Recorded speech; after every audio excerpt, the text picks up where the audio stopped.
Okay, tonight is Ether chapter 3. And it came to pass that the brother of Jared, now the number of the vessels which had been prepared was 8, went forth unto the mount, which they called the Mount Shelem, because of its exceeding height, and did molten out of a rock 16 small stones, and they were white and clear, even as transparent glass. And he did carry them in his hands upon the top of the mount, and cried again unto the Lord, saying, O Lord, thou hast said that we must be encompassed about by the floods. Now behold, O Lord, and do not be angry with thy servant because of his weakness before thee, for we know that thou art holy and dwellest in the heavens, and that we are unworthy before thee. Because of the fall, our natures have become evil continually. Nevertheless, O Lord, thou hast given us a commandment that we must call upon thee, that from thee we may receive according to our desires.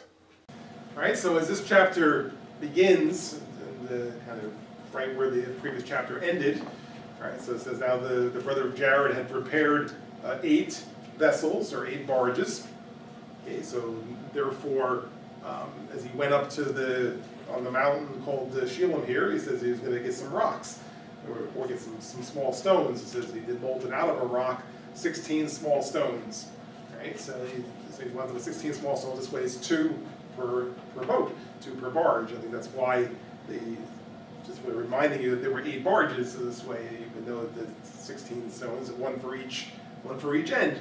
So this way they could used to give light to each of the 8 barges. So that they were white and clear, like transparent glass. Right now he's carrying them in his hands as he's going to pray to God, right, for them. Now, as he starts out in verse 2 with praying, see the way he's praying is a way that perhaps we could pray this way for other things also, right? I mean, I guess he's being what you might call humble before God, right? As opposed to saying, okay, God, this is what you got to do for me now, and that's not the way we would approach God.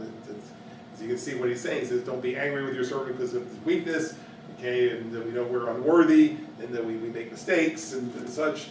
So I'm not asking because we deserve anything, but just because, as you can see towards the bottom of the page, it says, thou hast given us a commandment, we must call upon thee, that we might receive according to our desires. So there's no other way to pray to God than to pray to God, right? You have to obviously say what you're in need of, and so that's how we pray for anything, that we say what we're in need of, and it's not with the idea that we quote, deserve it, but that we do it because God wants us to pray for things, right? And so that's what he's doing here, is because he's always going to be asking for something that's really beyond the normal course of events here. It's something that you might call miraculous or supernatural. He's going to ask for him to light up the stones. So it's not something you would ask for every day, that stones would turn into lights. So that's why he's just being humble about it, saying, okay, Lord, I'm going to ask for kind of a big thing here, and not that I deserve it, but if I don't ask, we're not going to get it. So I need to bring this before you now. Behold, O Lord, thou hast smitten us because of our iniquity, and hast driven us forth, and for these many years we have been in the wilderness. Nevertheless, thou hast been merciful unto us. O Lord, look upon me in pity, and turn away thine anger from this thy people, and suffer not that they shall go forth across this raging deep in darkness. But behold these things which I have molten out of the rock. And I know, O Lord, that thou hast all power, and can do whatsoever thou wilt for the benefit of man. Therefore touch these stones, O Lord, with thy finger, and prepare them that they may shine forth in darkness. And they shall shine forth unto us in the vessels which we have prepared, that we may have light while we shall cross the sea. Behold, O Lord, thou canst do this. We know that thou art able to show forth great power, which looks small unto the understanding of men. As you look at verse 3, when it says that, he says, behold, O Lord, thou hast smitten us because of our iniquity and such. He's referring to the time that they had traveled really to this point, and they just kind of sat there for 4 years, right? But the intention was they would keep moving forward, and they just stayed there for 4 years.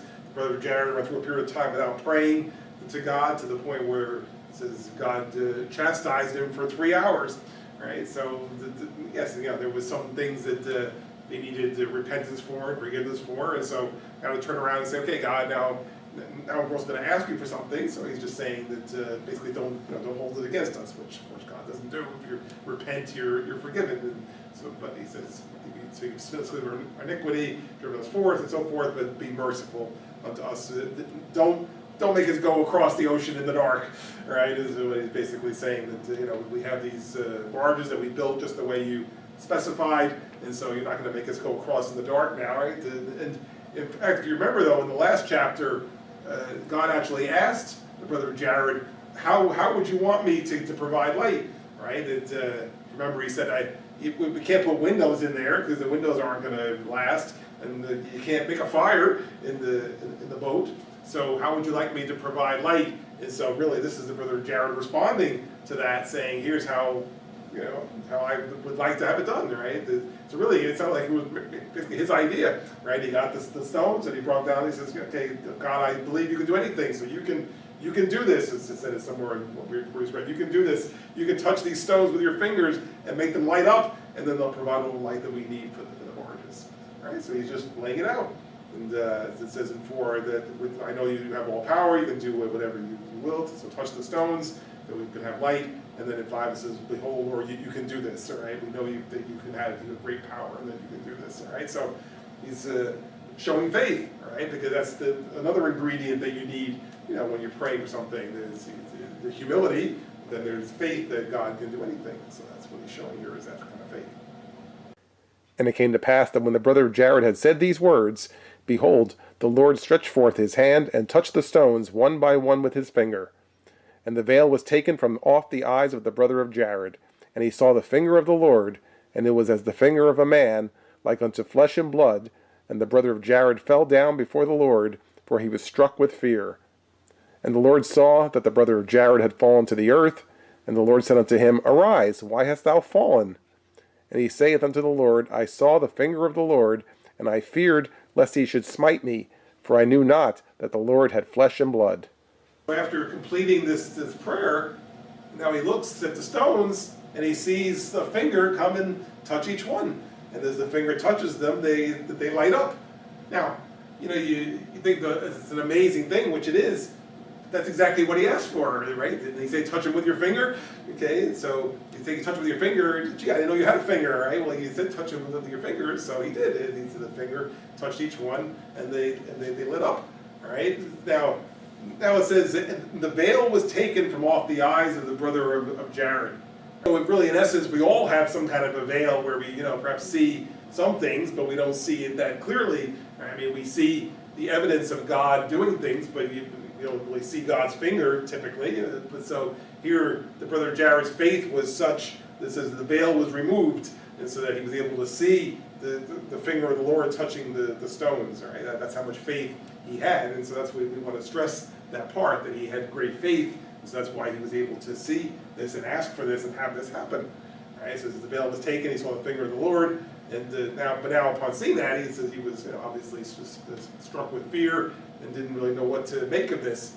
And so it says, when the Lord says, Arise, why have you fallen? He says, I saw the finger, and then I didn't know what was going to happen next. All right, I see a finger come out of the air, and suddenly it's there materially, and it looks like a regular finger. It wasn't like a puff of smoke or anything. It was a finger, touching the stones. So I didn't know what was going to happen next. Am I going to see a whole hand or an arm or a foot or what? And so he said, I was afraid of what was going to happen next. So I didn't know that the Lord had flesh and blood, right? Because that's what it looked like. It looked like a regular finger, right? But he was able to see this only because he had that kind of faith. And as I said, he asked for the finger of the Lord to touch the stones, and that's exactly what happened. Right? So if we pray for something like that, then you never know what's going to happen. You ask to see something happen, and it may well just happen just that way. And the Lord said unto him, Because of thy faith thou hast seen that I shall take upon me flesh and blood. And never has man come before me with such exceeding faith as thou hast. For were it not so, ye could not have seen my finger. Sawest thou more than this? And he answered, Nay, Lord, show thyself unto me.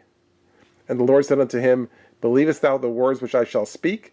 And he answered, Yea, Lord, I know that thou speakest the truth, for thou art a God of truth, and canst not lie. So as you see the response in 9, right, when he's saying, I didn't know that the Lord had flesh and blood, the Lord said, because of your faith is why you've seen this. Because of your faith you have seen that I shall take upon me flesh and blood, and never, so does man come before me with such exceeding faith as you have, and were it not so, you could not have seen my finger. Right now you see the part where it says that I shall take upon me flesh and blood. See that's kind of a key point here, because he's projecting forward into the future. And what we're reading is from a couple thousand years before Christ, all right? But it's put here at the end of the Book of Mormon, because Moroni was putting it right here, because he had it as a separate book or a separate record, so he was just kind of slotting it in here towards the end of this book. But it doesn't fit in chronological order, because we already had gotten 400 years past Christ, but now this is from way in the past. So while this story is progressing, it's still in the future that the Lord would come and take upon him flesh. So you can see that's what the brother Jared is seeing, right? That the time would come when there would be a flesh and blood version of a part of God, known as the Son of God. So because of his faith, the Lord couldn't hold back upon showing him that, right? And so that without that you couldn't have seen my finger. It says, did you see anything more than this?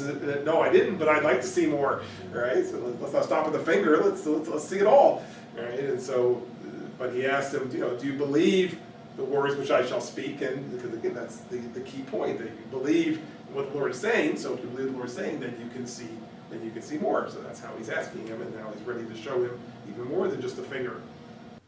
And when he had said these words, behold, the Lord showed himself unto him, and said, Because thou knowest these things, ye are redeemed from the fall. Therefore ye are brought back into my presence, therefore I show myself unto you. Behold, I am he who was prepared from the foundation of the world to redeem my people. Behold, I am Jesus Christ, I am the Father and the Son. In me shall all mankind have light, and that eternally, even they who shall believe on my name, and they shall become my sons and my daughters. And never have I showed myself unto man whom I have created, for never has man believed in me as thou hast. Seest thou that ye are created after mine own image? Yea, even all men were created in the beginning after mine own image. Behold, this body, which ye now behold, is the body of my spirit, and man have I created after the body of my spirit. And even as I appear unto thee to be in the spirit, will I appear unto my people in the flesh. The very first thing that happens here in 13, you can almost miss it if you don't look closely, is when he said these words, behold, the Lord showed himself unto him, all right? So whatever that means, all right? It was more than just a finger. It says he showed himself in some form, maybe his whole body, right? He showed himself to the brother Jared, this is what I'm going to look like, all right? So really what he was seeing was Jesus, all right? Because that's the only flesh and blood embodiment of any of the part of God that there is, right? So that's the way God came to earth, was in the form of the Son of God, in the form of Christ. So that's really what he was seeing. He was seeing what Jesus would look like. So he's the first one to really see it, right? Until Jesus really would come many years later, right? So that's why he says, because that thou knowest these things, you're redeemed from the fall, and therefore I show myself unto you, right? So he's able to show himself unto him at that point. Now, what you can get from this, especially 14, is that, see, the plan of salvation was in place right from the beginning, right from the time of the Adam and Eve fall, right?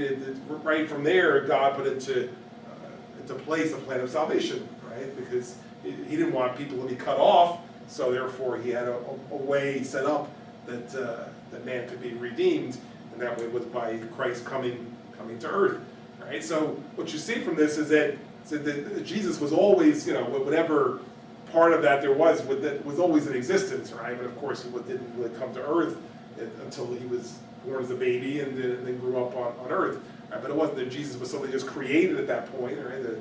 A lot of this is beyond what we can even understand or comprehend, right? But whatever part of Jesus was in heaven was going to come into this child on earth was already there, and then it came in when Jesus was born, okay? So then he became who he became and went back to heaven after that, right? But you can see it says that he's speaking to them now 2,000 years before, so obviously he was there in whatever form he would be there before the body was created, but whatever form Jesus was in, he was already there, and so then he was ready to come when the time was right, okay? That's why he said, behold, I'm Jesus Christ, the Father, the Son, and it says, in me shall all mankind have light, and that eternally, right? So he's not talking about the light in the barges right now, right? He's talking about the light, because he is the light of the world. He says they'll have light and light eternally, right? Whoever believes on my name, they'll become my sons and daughters, right? So he's speaking like Christ would speak, and like he would speak later in the New Testament times. Okay, now he says, never have I shown myself unto anybody. This is the first time, all right? So the first time you're seeing what this is going to look like. This is going to be the finished product in a couple thousand years, but I'm giving you a sneak preview here, right? I haven't showed it to anybody, but again, because of his faith, this is why he was able to see this, right? And so it says that you'll see that all men were created after this image. And see, think about that in the Genesis, right? We heard it says, create man after our own image. All right. Well, this is the image. So it's saying this is what it was.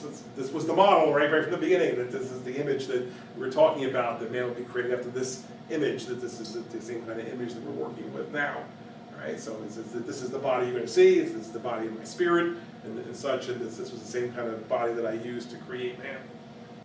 And now, as I, Moroni, said I could not make a full account of these things which are written, therefore it sufficeth me to say that Jesus showed himself unto this man in the Spirit, even after the manner and in the likeness of the same body, even as he showed himself unto the Nephites.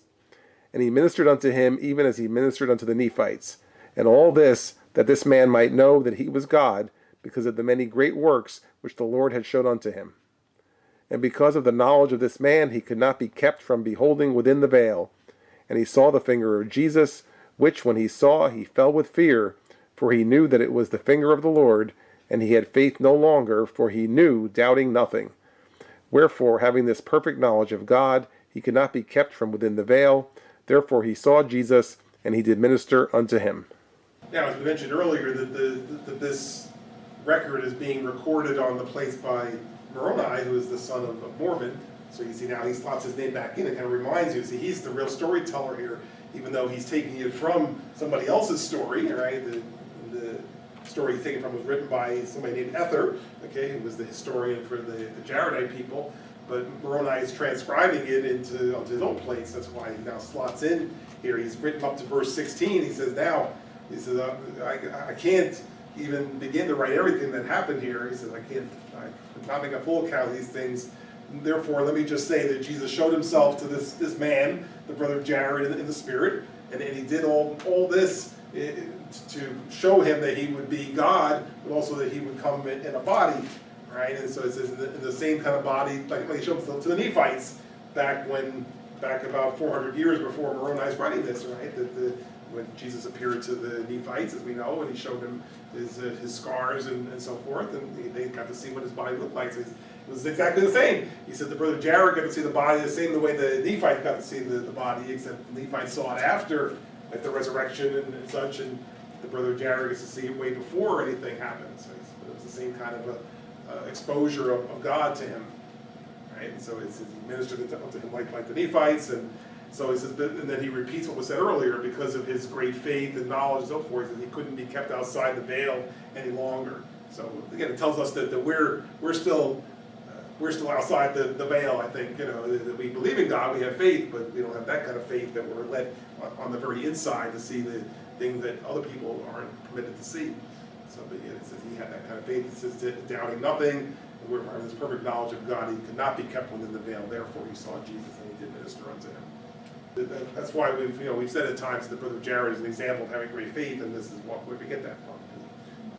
And it came to pass that the Lord said unto the brother of Jared, Behold, thou shalt not suffer these things which ye have seen and heard to go forth unto the world, until the time cometh that I shall glorify my name in the flesh. Wherefore ye shall treasure up the things which ye have seen and heard, and show it to no man. And behold, when ye shall come unto me, ye shall write them, and shall seal them up, that no one can interpret them, for ye shall write them in a language that they cannot be read.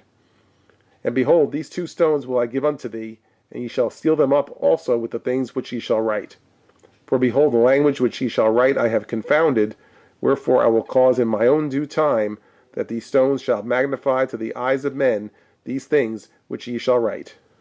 Right, so after revealing these things to the brother of Jared, right, now I guess brother Jared is also recording things that have happened, so otherwise how would we know, right? But he's telling him, we're not going to record these things such that other people can just read it and find out the things that only you were allowed to know, right? That's why he says there, he says, Behold, that thou shalt not suffer or allow these things which you've seen and heard to go forth unto the world until the time comes when I shall glorify my name in the flesh. In other words, until Christ would come, right?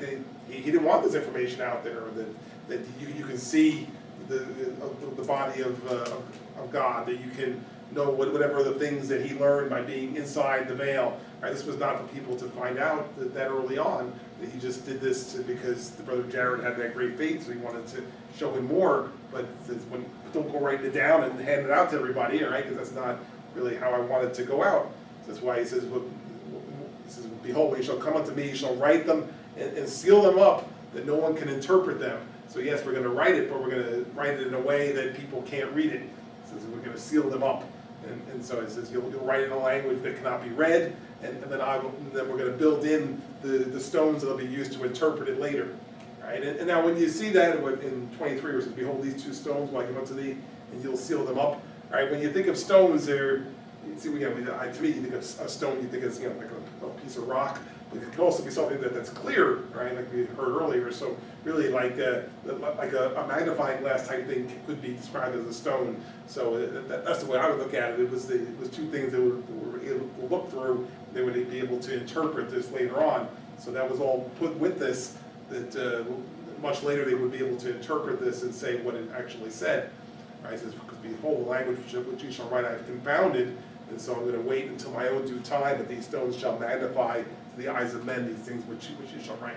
All right, so we're going to write it, or we're going to put it in a language that people just can't read, but we will provide special stones to be able to interpret it later, and to be interpreted by a certain type of person, until such time as a seer would be assigned to be able to read this and then interpret it into their own language, right? So that's the plan, right? So we're going to write it, but we're going to confound it so that it can't be read by just anybody, but then later on a seer will use these stones to interpret it into their own language.